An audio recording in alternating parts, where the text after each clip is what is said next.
नमस्कार दोस्तों, स्वागत है आपका आपके अपने चैनल स्पिरिचुअल वास्तु टिप्स में। दोस्तों, इन तीन लोगों की पुकार भगवान कभी भी नहीं सुनते। अगर आपके घर में भी यह गलतियां होती हैं तो आज ही सुधार लें, वरना आपकी इच्छा भगवान कभी भी नहीं करेंगे। पूरी इसी के साथ हम जानेंगे दोस्तों के कौन से वह काम हैं जिनसे भगवान अति प्रसन्न होते हैं और आपके घर पर हमेशा आशीर्वाद बरसाते हैं।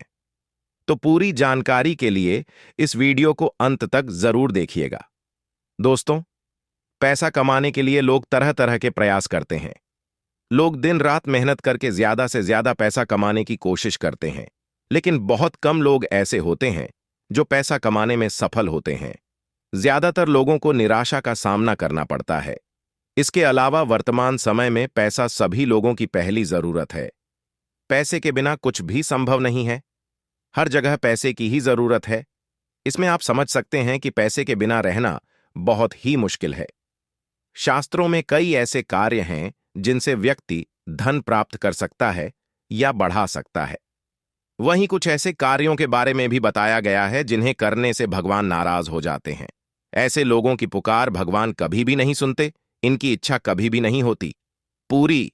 तो आइए जानते हैं कौन से हैं वह काम।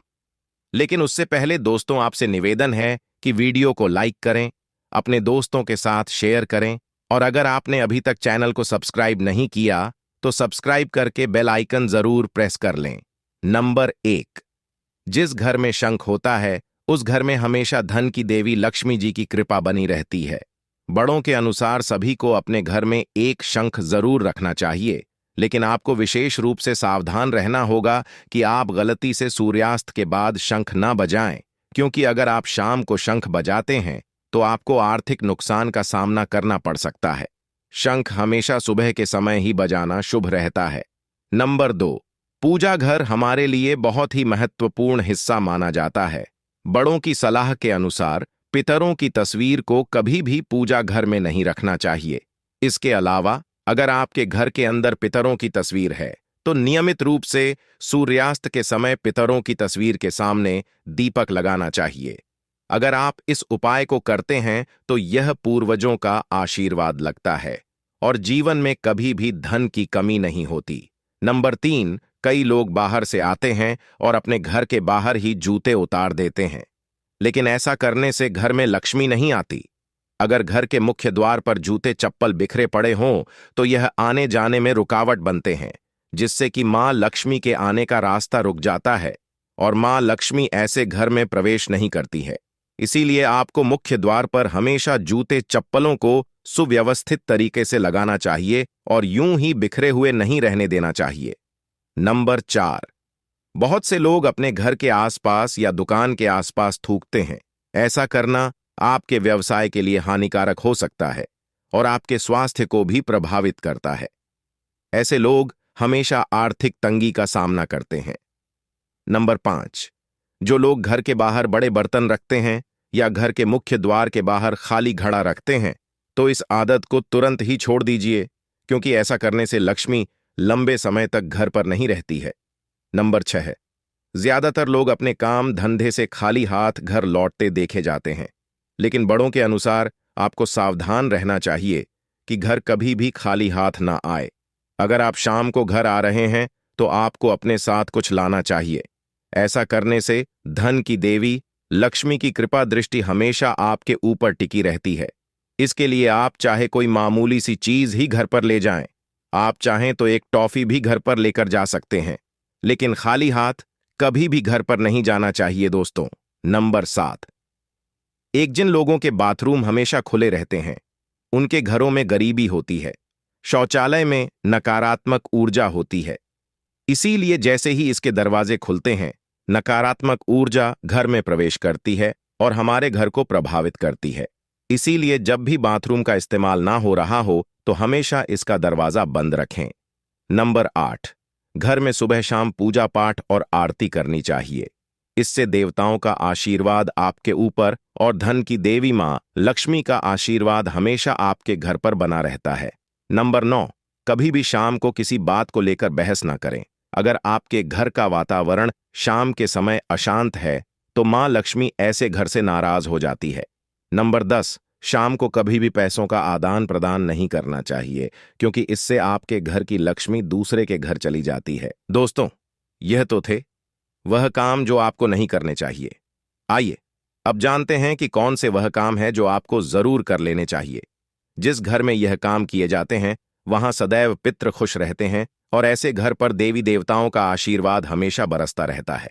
नंबर 1, आपको रोज सुबह उठकर तुलसी को जल चढ़ाना चाहिए ताकि आपके ऊपर देवी देवताओं की कृपा बनी रहे। शास्त्रों में वर्णित है कि जिस घर में तुलसी होती है और जो लोग तुलसी की देखरेख करते, उनके घर में हमेशा सुख समृद्धि बनी रहती है।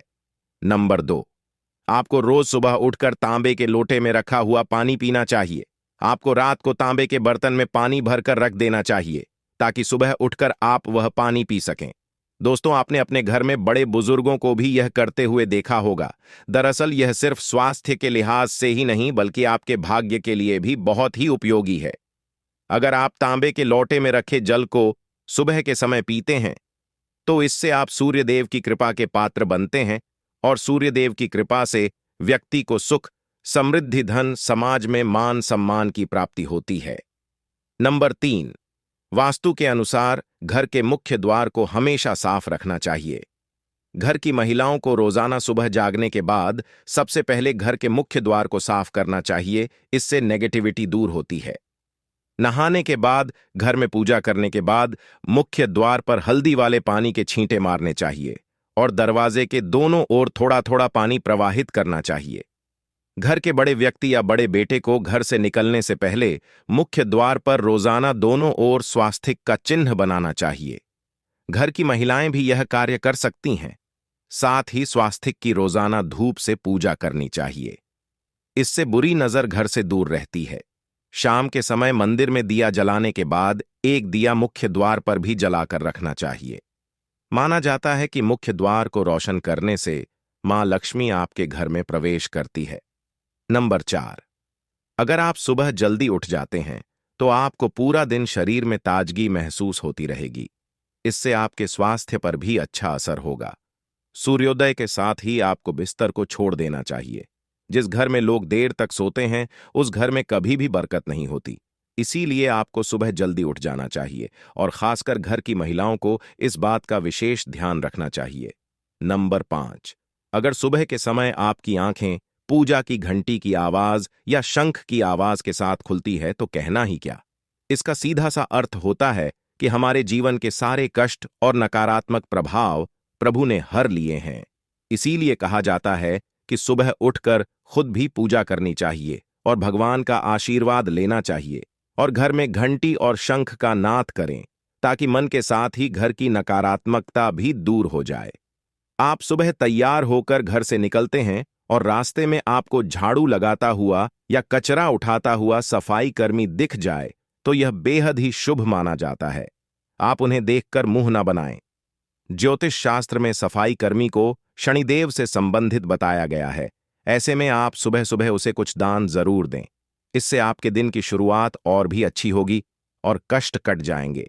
नंबर 6, शास्त्रों में वर्णित है कि जो लोग सूर्य को नियमित रूप से जल चढ़ाते हैं वह लोग समाज में मान सम्मान प्राप्त करते हैं और सेहत के साथ साथ लंबी उम्र भी प्राप्त करते हैं।